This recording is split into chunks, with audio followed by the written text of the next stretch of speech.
दोस्तों, क्या हो अगर बिल्डिंग 14वें मंजिल का हो और आप पहुंच जाए 15वें मंजिल पे। अजीब है ना, और डरावना भी। चलिए देखते हैं आज की कहानी में, जो कि है सोनम की। दोस्तों, उससे पहले मेरा आप सभी से रिक्वेस्ट है कि प्लीज़ वीडियो को लाइक करके चैनल को सब्सक्राइब कर ले। चलिए, तो कहानी एक शहर की लड़की की थी। उसके पेरेंट्स नहीं थे, तो वो अकेली ही रहती थी। वो एक मॉल में काम करती थी, जो कि 14वें मंजिल का था। रोज की तरह आज भी सोनम को काम पे जाने में लेट हो गया। भागते भागते मॉल पहुंची और अपने काम पे लग गई। उसके मैनेजर ने उसे खूब डांटा और वार्निंग भी दिया कि अगर वो अगली बार से टाइम पे नहीं आई तो उसकी नौकरी तो गई। मैनेजर जानबूझ के उसे खूब काम देता था। तो इस बार वो उससे 14वें मंजिल से कुछ सामान लाने को बोला। यूँ तो बिल्डिंग में लिफ्ट थी, तो आपके हिसाब से इसमें कौन सी बड़ी बात है। लेकिन बड़ी बात थी, क्योंकि 14वें मंजिल पे कोई नहीं जाता था। बिल्डिंग में सब लोग का ये मानना था कि 14वें मंजिल से हमेशा ही बच्चों की रोने की आवाज़ें आती हैं, तो इसलिए वहाँ सब जाने से डरते थे।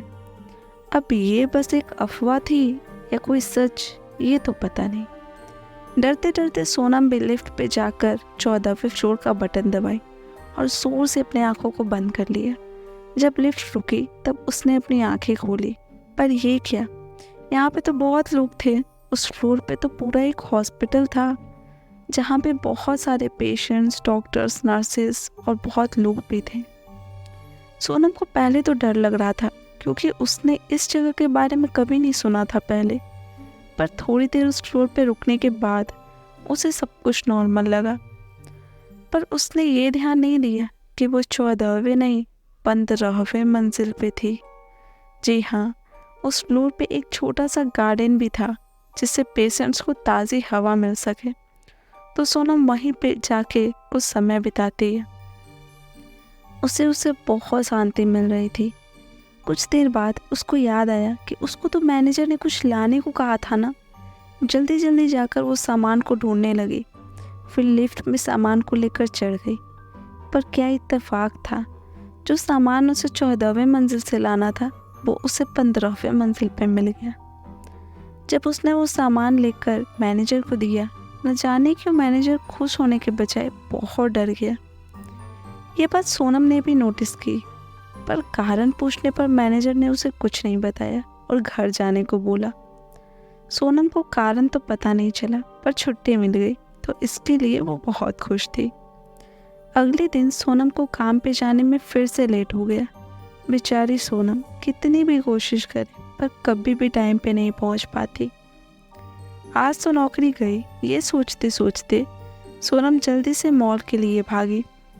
पर जब पहुंची तो मैनेजर ने उसे कुछ नहीं बोला। उसे तो जैसे इस बात से फर्क ही नहीं पड़ा कि सोनम आज भी लेट थी। पर सोनम के लिए तो अच्छा ही था ना, तो वो भी ज़्यादा नहीं सोची और अपने काम में लग गई।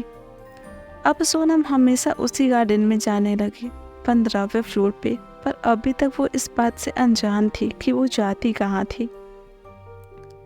उसका उस गार्डन में बार बार जाने का एक और कारण भी था, और वो ये था कि वहाँ पे एक महिला उसका रोज़ इंतज़ार करती थी, जिनका इलाज उसी हॉस्पिटल में चल रहा था। एक दिन सोनम को जल्दी घर जाना था, तो वो अपने एक फ्रेंड को, जो कि उसी के साथ काम करता था, उसे बोली कि 14वें फ्लोर पे जाओ और जाकर एक आंटी तुम्हें गार्डन में मिलेगी। उन्हें ये बता देना कि मैं आज उनसे नहीं मिल पाऊँगी, क्योंकि मुझे कुछ काम है। अब सोनम के हिसाब से तो वो 14 फ्लोर पे ही जाती थी ना। इतना बोलकर वो चली गई, और उसका दोस्त तो जैसे पागल वागल हो गई, ये क्या क्या बहकी बहकी बातें करके चली गई।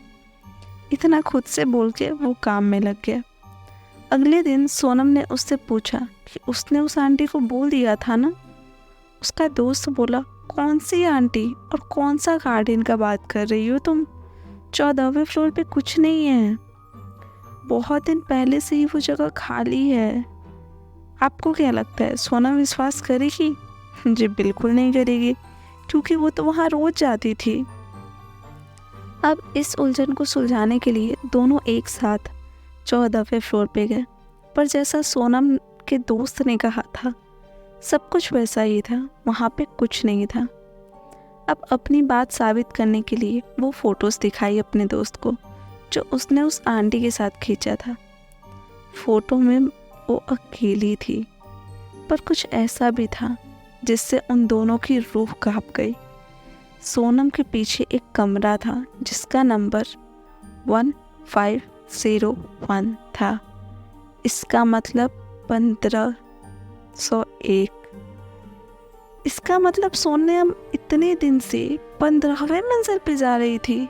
दोनों ने एक साथ बोला। पर डरने की बात ये थी कि उस बिल्डिंग में तो 14 फ्लोर ही था।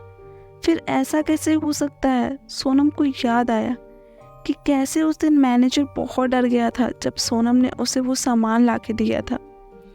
दोनों बिना देरी किए मैनेजर के पास गए और उनसे सारी बात पूछी। पहले तो मैनेजर कुछ भी बताने से मना कर रहा था, पर जब उन दोनों ने धमकी दी कि वो सबको बता देंगे ये मॉल हॉन्टेड है, तब जाकर मैनेजर ने अपना मुंह खोला। उसने बताया कि पहले ये बिल्डिंग 15वें मंजिल की ही थी और सबसे ऊपर हॉस्पिटल ही था, पर एक दिन शॉर्ट सर्किट की वजह से उस मंजिल पे आग लग गई। आग इतनी बढ़ गई कि किसी को बचाना बहुत मुश्किल हो गया। कैसे भी करके वहाँ जितने बच्चे थे उन्हें लिफ्ट में चढ़ाकर नीचे भेजा गया, पर लिफ्ट 14वें मंजिल पे ही बंद हो पड़ गई और धीरे धीरे आग पूरे 14वें और 15वें मंजिल में फैल गई। सभी लोग पूरी तरह से जल के मर गए। बहुत दिनों तक उसी मंजिल से लोगों की दर्द भरी चीखें सुनाई देती थी, इसलिए उस मंजिल को तोड़ दिया गया। पर आखिर सोनम वहाँ कैसे चली गई थी फिर? इसका जवाब किसी के पास नहीं था। इसका जवाब सोनम को उसी दिन मिल गया जब वो घर आई। उससे बहुत अकेला फील हो रहा था, तो वो आज पहली बार वो एल्बम खोली जिसमें उसकी सारी यादें थी। उसमें रखे हुए सारे तस्वीरों में से एक तस्वीर वो महिला की भी थी जिससे वो रोज़ मिला करती थी उस गार्डन में, और महिला थी उसकी दादी, जिसे उसने कभी नहीं देखा था क्योंकि वो बहुत छोटी थी। उसे याद आया कि एक दिन उसके पिता ने बताया था कि उसकी दादी की तबीयत खराब रहती थी, इसलिए वो अक्सर हॉस्पिटल में ही रहती थी। पर उनका अपनी पोती से मिलने का बड़ा मन होता था, पर इतनी छोटी सी बच्ची को लेकर हॉस्पिटल में जा भी तो नहीं सकते थे ना, इसलिए वो कभी मिल नहीं पाई। और जिस दिन उसकी दादी घर आने वाली थी, उसी दिन उस हॉस्पिटल में आग लग गई और उसकी दादी वहीं पे मर गई। आज सोनम को अपने परिवार वालों की बहुत याद आ रही थी।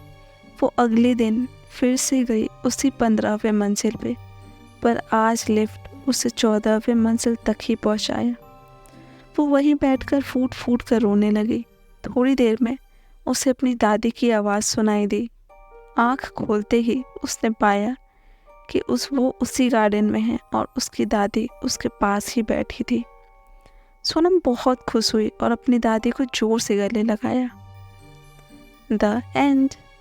दोस्तों, आपको ये कहानी कैसी लगी हमें कमेंट्स में ज़रूर बताएं। अब मैं आपसे मिलती हूँ किसी दूसरी कहानी के साथ। बाय।